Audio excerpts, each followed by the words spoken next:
Hey, everybody. Welcome to SEO Unmasked, episode number 67. Today is April 11th. Glad to have you with us. I'm Garrett Scroff. I'm Vintaletta.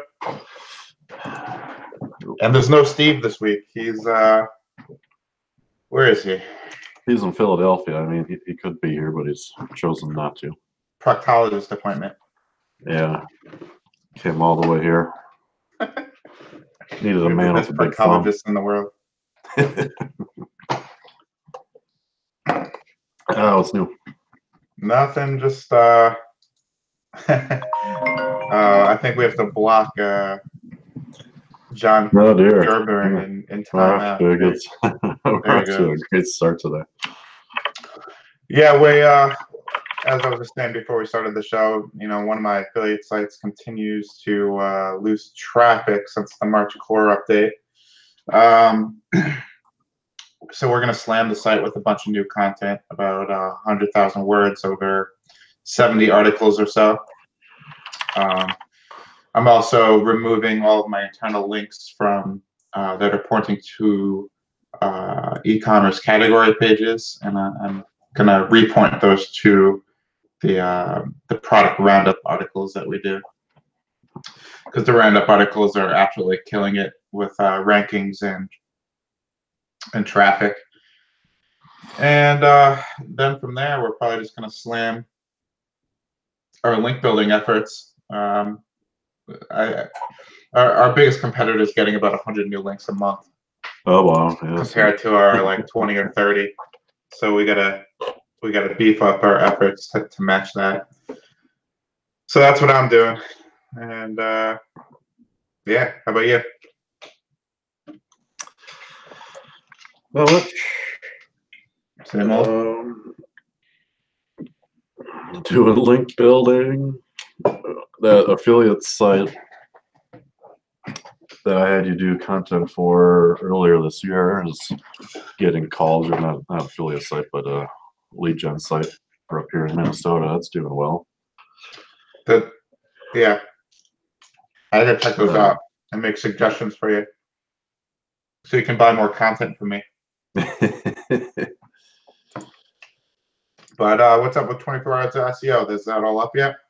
I think I just got some strange. Sorry, I just got some strange email from Indeed looking for a guy named Corey, and they also just called me. Everything is pretty much up. I think I just have 2 left. Patrick Stocks and blanking out on our friend from Streaming Frog. I'm really sorry. Oh, I was fast. Mark Porter. When those guys presented, I was like snoozing away. Yeah. So maybe I should actually get a chance to watch that. I woke up halfway through Patrick's. I felt really bad. Yeah, I emailed him and I apologized for not being there. But John, what are you gonna do? If you're eating ravioli. What's that? John wants to know if you're eating ravioli. I am. They're mini raviolis. What were you saying? Nothing. Let's jump into the news here. Yeah. So, last week, Google had a problem with shit getting de-indexed, and the rumor is that about 4% of the index was de-indexed by accident. I only saw 2 pages on my site that were de-indexed, so it didn't really hit me that hard, but I saw a lot of complaints throughout the weekend. But apparently Google has admitted it was a bug, and they said it has been fully resolved as of 9:30 p.m. last night.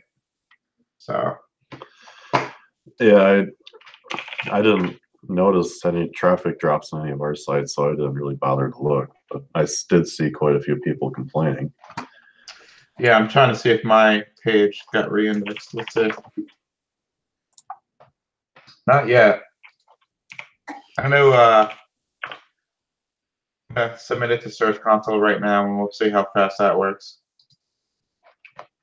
Maybe it'll index by the end of the show. When I do stuff in Search Console, that's second done. Yeah. Well, I gotta say, the last content push that we did, we submitted each URL into Search Console, and that set of articles have been the worst performing since we launched the site 2 years ago. Really?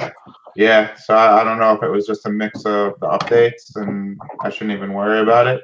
And for our big healthcare site thing, for a few months, as soon as I posted an article or whatever, review page, whatever it was, I would submit them into Search Console, and did get them indexed instantly.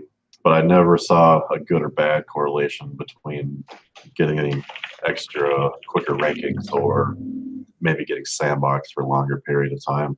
Yeah, and then I noticed that I try to not have a tinfoil hat on when it comes to using Google products, and like, I guess, outing myself to them. But it was pretty clear that these articles performed not as well as those that I just let index naturally. Yeah. Yeah, I was just going to finish up and say on that site in specific, when we do post an article, the reason I stopped using Search Console was within a couple minutes, the articles were already indexed. So I just stopped. It wasn't worth my time. But yeah, I hear you. So we'll see how it goes. It seems like it's taken care of, but I'm sure people lost some money over the weekend if 4% of their site was de-indexed.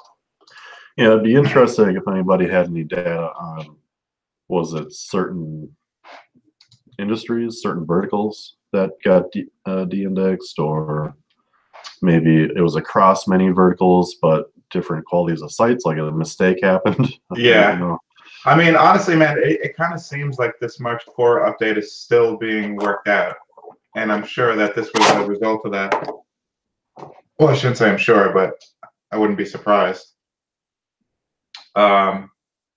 Yeah, we lost fucking like 50% of our traffic, and it seemed like we lost rankings for keywords that we weren't specifically targeting. Okay. But it's slowly starting to tick back up to where we were. So I'm just kind of sitting pretty and letting Google kind of work out the kinks in this update. Yeah, you know, I can't complain too much. Like, pretty much all of our sites have just been flat the entire first quarter. So we haven't lost traffic, which I can't complain, but it'd be nice to see things going up again like they did all last year. But right. Just keep building links and wait, I guess. So you've got 2 Serpu articles up here, and I saw these in my reader. I just haven't had a chance to read them. You want to dig into them? I had just had time to skim both of them. Last week I skimmed the Ecommerce one, and I skimmed through the local one yesterday when I saw it come out. I guess it's been out for a few weeks. I just noticed it, but the guys at Serpu just have a few points about local. They're saying that domain age matters. Yeah, I don't know if I agree with that in local unless you're in something super competitive. Like the local sites I'm building rank just fine. Are they using hard data from their tool, or is this kind of like an opinion-based analysis? They are quoting some of their numbers. Like they're quoting some volatility out of their tool, and they do have some over time some ranking.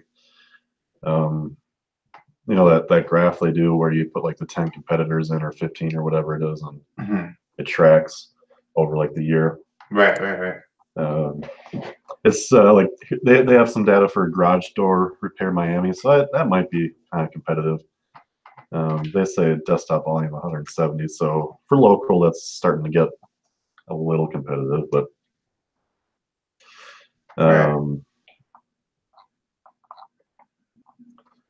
yeah, I wish I had more time to read it, but it's definitely, if you're in local, it's worth checking out. They talk a lot about keyword variations with cities and different possibilities with that, and Looks like they have some free downloads and some data and stuff you can take.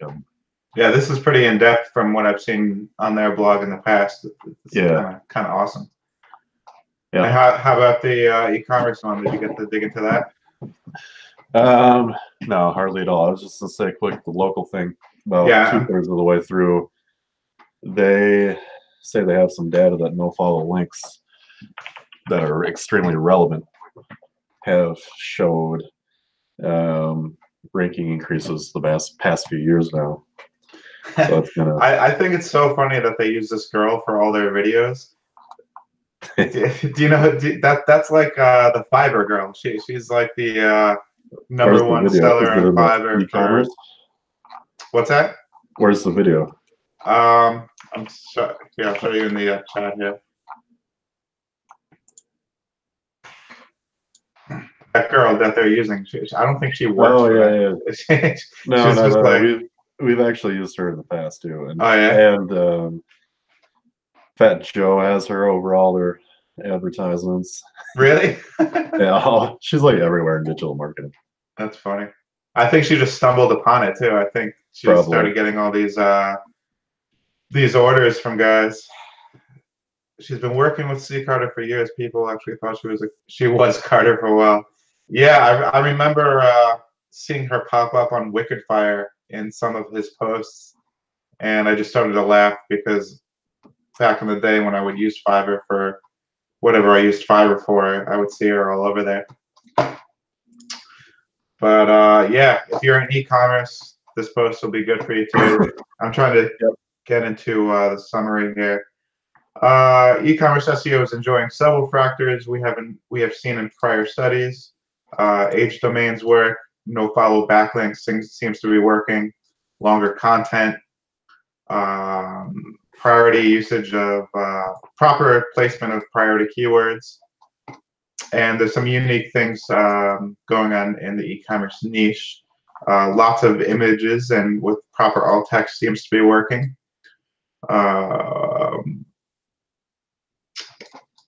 Keywords in the nav tag also seem to be working. So I shared that article in the chat. If you guys want to take a look, it's there. Yeah, sorry we didn't have much time to do some more due diligence on it, but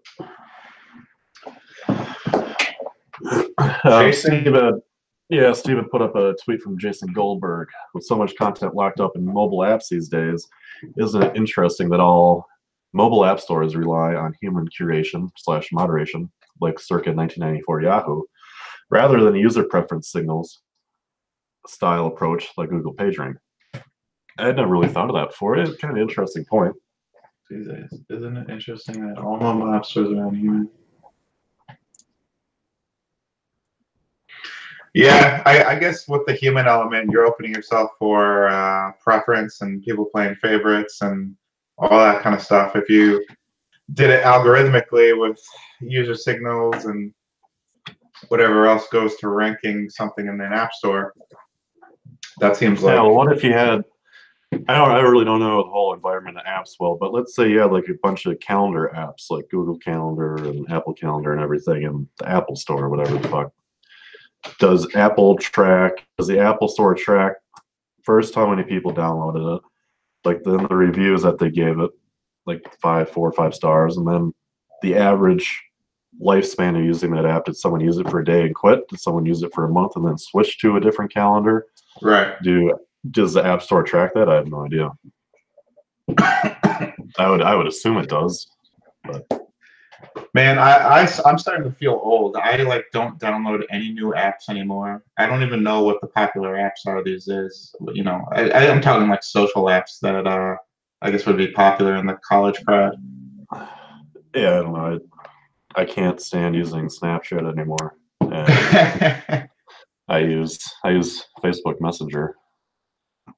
Yeah. About it, and then everything else is like banking and airline stuff.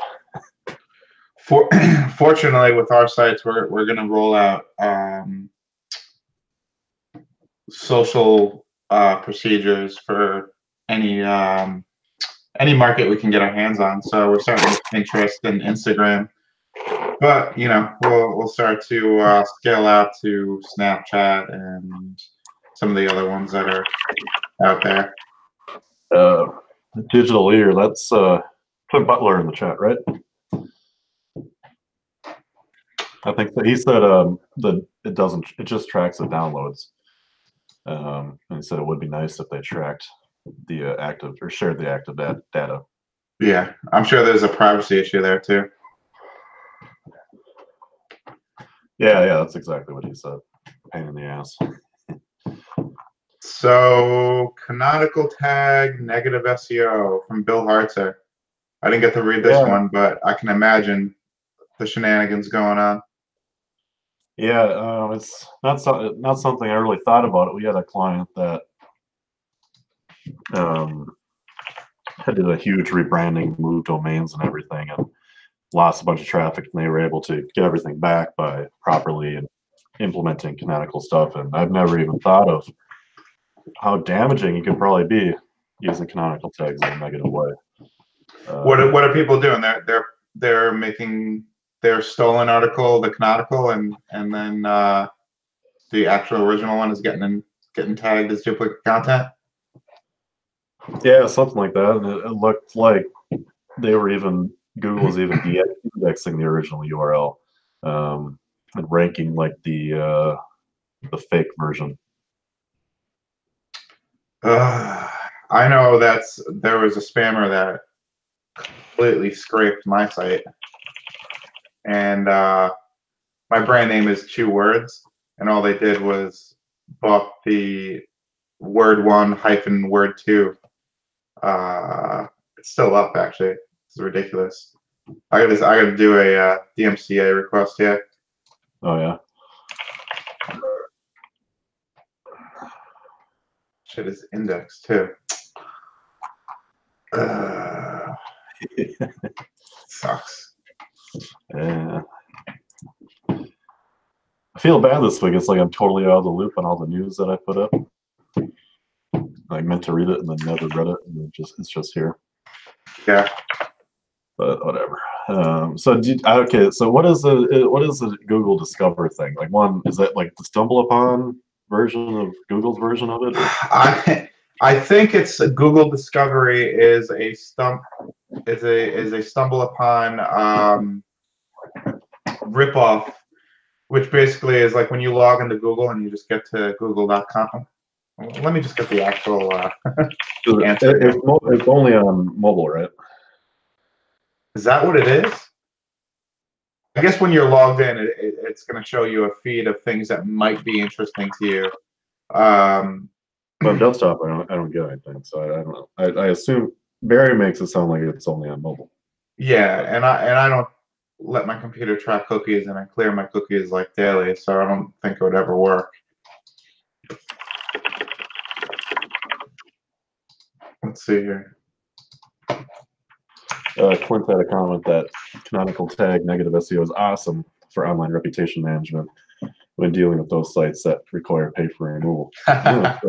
You're a smart man, Clint. I like that. Yeah. I don't know if Ripoff Report is doing anything these days in the SERPs, but there's lots of people using parasite SEO to mess with reputation management, and I could see that working out well. But yeah, Google Discover is just a feed of things that you might be interested in, and I'm guessing it's just pulling from your cookies and your recently visited sites. But Google had recently put out a document that explains how to optimize your content for Discover. And one of our buddies, Mike, pointed out that they're demanding pictures that are 1,200 pixels wide. So this kind of goes right into, well, it conflicts with the notion of a speedier site is a better site, because, you know, a big resource-heavy 1,200 pixel image is going to slow you down big time. When I resize all my images and compress them, I always think there might be that one person on a 30-inch 1080p monitor that wants to see a 1920 by 1080 image. So everything is still huge, but I don't know how Discover works. So what's your process for resizing and compressing? You're just using Photoshop to resize and scale, and then I use something called Casium. I'll put a link to YouTube. It's free. Um, works great for just resizing and compressing images. Um, I've been using it for years. It's awesome. Cool. You put that in the chat there? Yep. Oh, in our chat? I put it in YouTube. Yeah. Oh, cool. Yeah, I usually just resize to our standard image size for the site, and then once it's uploaded into the media section on WordPress, I use the Kraken app, and it compresses it in WordPress. I just don't know if that's the most optimal way to do it. I should test that to see how small I can get image sizes. But Kraken usually compresses it between like 30 and 40% from the original. Casium usually does a better job than that. Yeah. Like they advertise 90%, and I was just looking at the site, but I'd say usually 75%. It's pretty good.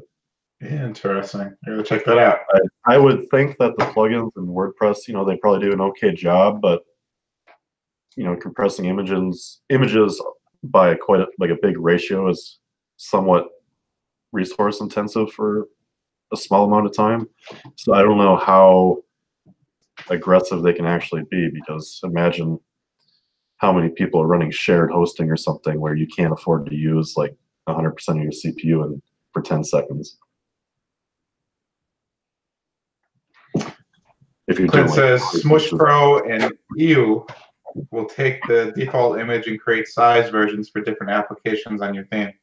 That's pretty cool. So you can get different sizes if you're using like images for Facebook, Twitter, featured image on your website and what have you. Yeah, check that out too. Nice. Cool. So main topic today: link nodes. Who knows what they are? Yeah. Or what they should be. Well, it's something I hadn't thought about for a long time, and someone on Builder Society had brought it up yesterday.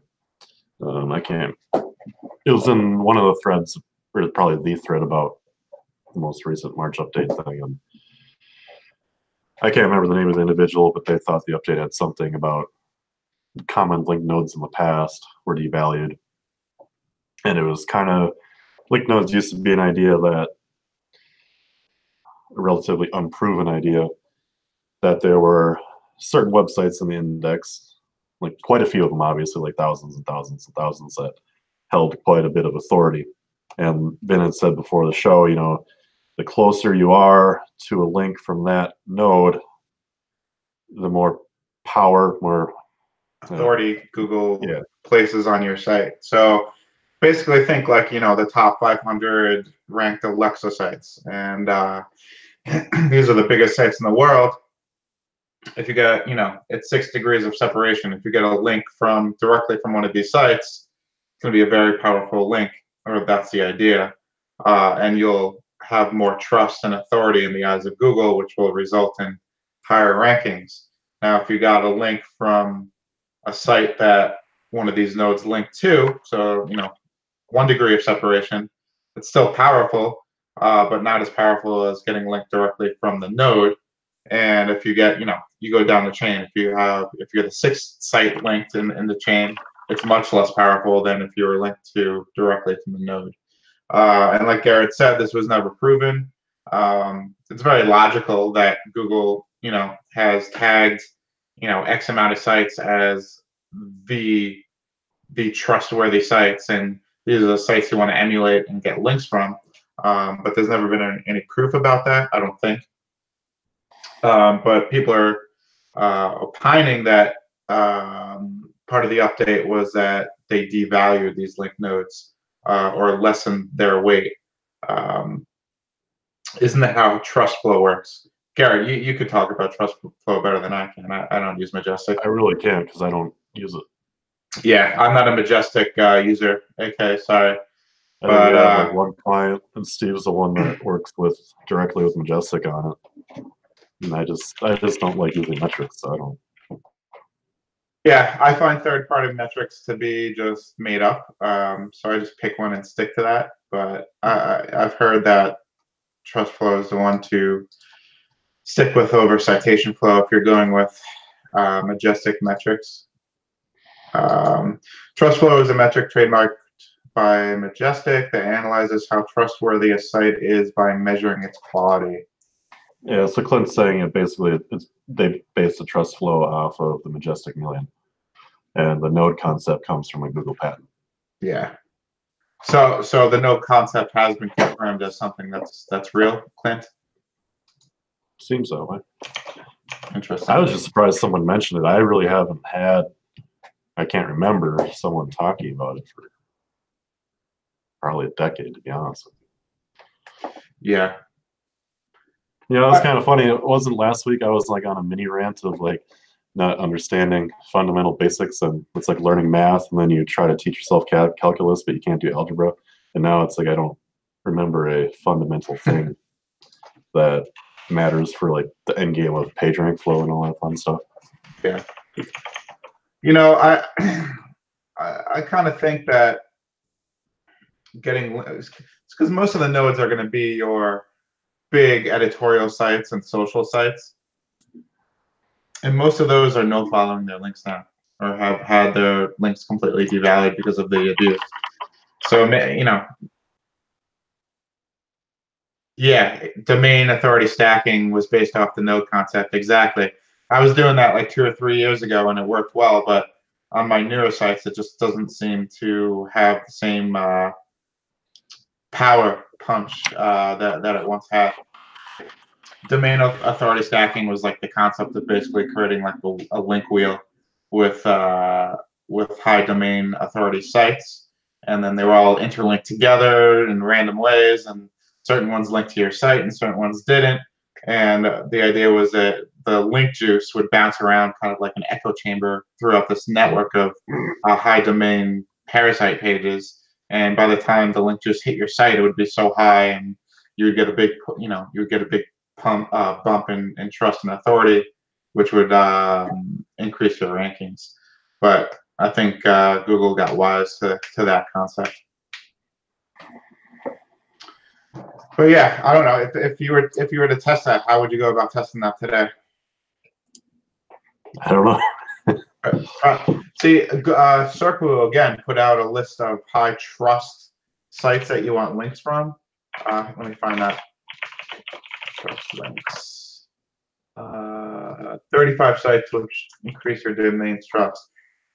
I'm pasting that in the chat here. And these are really just social sites. These are like the Noam sites I used to get from Noam.com. But I still do these too. I just try to maintain a presence on each one of these rather than just making a profile, dropping a link, and never seeing the profile again.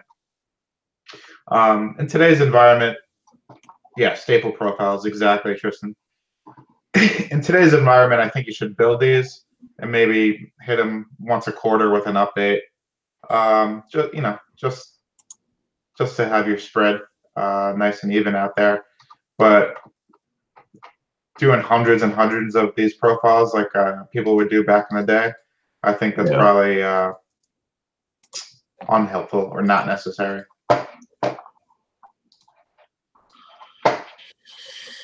Yeah. But you can never get too many doses, and I'm starting to get an attraction. Yeah, I was just going to say that. And I'm like, it just doesn't make sense. I'm not going to say it for nothing, but I guess you win. Cool, man. So I think that's all the news we had today. I don't know if I have any other updates.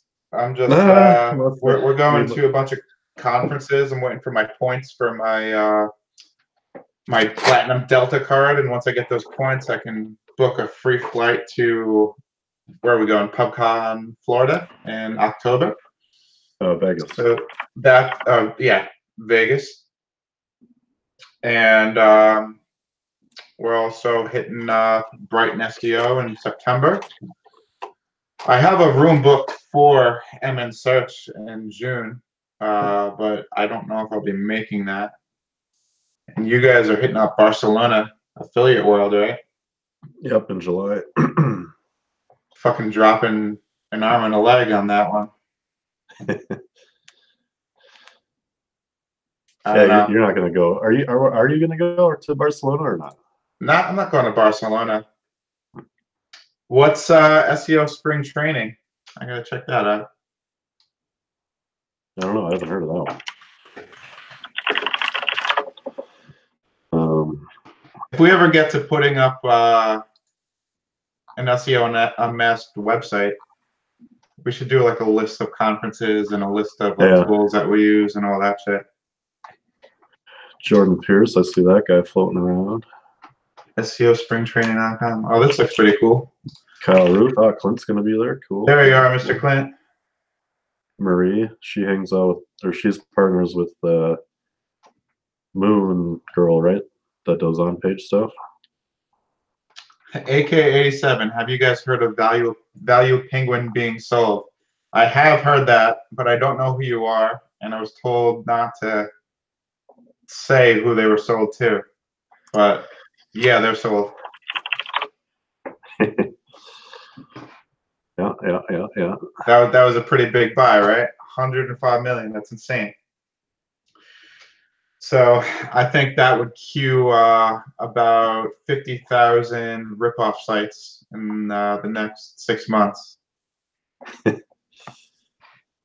Oh, is it? Yeah. Let me just double check. Yeah. Lending Tree picked up Value Penguin. I guess that's public knowledge now. They bought up the brand, and they're just gonna continue operating under the Value Penguin. Lending Tree's actually been buying a lot of companies in the last 2 years. It's going to be interesting to see with all these financial review sites, even travel review sites that disguise themselves as credit card marketers. Yeah, I see that there's so many people, and even some of our clients and people I see in networking groups getting into this like broad personal finance product site, so credit cards, insurance, investing, small business, banking, loans, and sites like Value Penguin and NerdWallet and even the Points Guy, they're just going to completely dominate because they've already been doing it for a decade. So we've been talking about the Points Guy a lot. Steve and I read them for all travel stuff amongst a few other sites, and when the Points Guy sold out, the content now is super thin, and we're debating. The Points Guy has tons of fucking authority. He's been around forever, but now that it's bought out, do you think with the super thin content they'll ever take a penalty? Like they just post. This is what's going to happen. So let's take Value Penguin as an example. I know a bunch of people that are creating niche sites within their credit card category. So best airline miles creditcards.com. We do content for that all the time.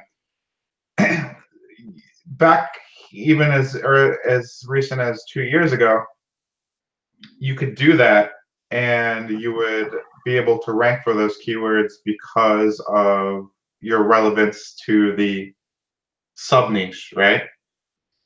Mm-hmm. Today, it's gone back to the weight being on all the big brands. So if Value Penguin has a section on airline mile credit cards, it's going to be really difficult for you to outrank them with your airline mile credit card website because of the weight on domain authority and link profiles. So what you're going to have to do is you're going to have to identify what the velocity of link acquisition is for these big sites. And Steve actually did a post on just that. I think it was a guest post. I forget which site it was. But if you're not matching the link acquisition velocity of a Value Penguin for your airline mile credit card site, you're never going to outrank them just because you're going to need domain authority. Now, I know some of the black hat guys are proving me wrong with their niche hacks and PBN links and all that stuff, but that's not the long-term play. Value Penguin has been around for how long? Years and years and years. if you're going to build a long-term site, you're going to have to match them or beat them in domain authority and their link profiles. So just keep that in mind, because if an Ahrefs keyword difficulty metric says 0, but the ranking pages are like Value Penguin and NerdWallet and Credit Karma and all those sites, your sub-niche site is going to have very little chance of outranking them. Sorry, I just went up on a rant there. No, I think it's fine. Yeah, I think I'm kind of in agreement. For the most part, like Steve and I, we play long ball stuff, and we've been building some more short-term type sites where we're more aggressive on things. But if you're going to compete with these big sites, I just don't see it worth it to rank for a few months and then get destroyed or whatever happens. Yeah. But anyway, I actually think that's all we got for the week, guys. Looks like it's a quick one. A whole 40 minutes this week. Yeah. I was going to say, we should probably start having some guests. We haven't really had a guest for a while. AK, AK said I'm 100% right, as always. Thank you very much. And you're trying right now and struggling. Yeah, buddy, I did the same thing. I probably dropped about 20 grand into an authority site that I'm working on right now, and it was all based off of Ahrefs keyword difficulty metric, and I didn't really look at each SERP's ranking sites to see what kind of domain authority I would have to overcome. So now I'm in the spot where I need to kind of find other sources of traffic while I wait for my domain authority to ramp up. So that's why we're putting a lot of money into social, specifically Pinterest and Instagram, and also trending articles. So we're looking at trending topics, whether we find those in Google's related searches or even in Google Trends. And we look for the newly discovered keywords, and we try to put out content on that as fast as possible. Because maybe if it only get 1,000 clicks in its lifetime, but if I'm doing 2 or 3 of those a week, I'm getting like instant traffic that's gonna bring somewhat of my target demographic in. And again, hopefully those user experience signals will help with rankings. So the name of the game right now is trying to like backdoor into domain authority. Yeah. Cool. Yeah. Yeah, that's it for us, guys. We're trying to keep these the shows short and sweet, so you can all get them in on your lunch hour on Thursdays. But sometimes we end about 10-15 minutes early. Well, that's it for now. If you got where are we sending questions? You're supposed to either tweet at Steve. I think he's at SD Brownlee on Twitter, or you can tweet at me, Garrett Plato. I only go on Twitter once a week, but I do check once in a while, or you can find me on Facebook, or you can email me.